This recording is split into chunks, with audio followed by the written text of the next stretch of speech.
families. Area number 3 that I want to deal with as I lead up to my main topic today, those of you who had, quote, unplanned children. Children that came along at inopportune life seasons. You weren't ready for them.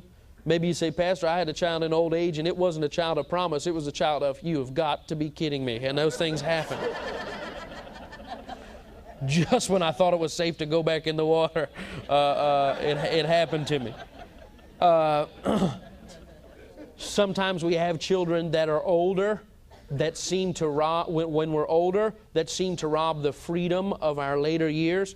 You just had it all planned that by 60, everybody was going to be out of the house and gone. You were locking the door, putting a sign up and saying, I'm on my way. And now here you are 60 years old and you've got a preteen or a teenager. Listen to me. There may be unplanned children, but there are no accidental children. God has them in your house and in your life for His divine plan and His divine purpose. Some of you may have had unplanned children in your youth. Maybe you were single and you got pregnant.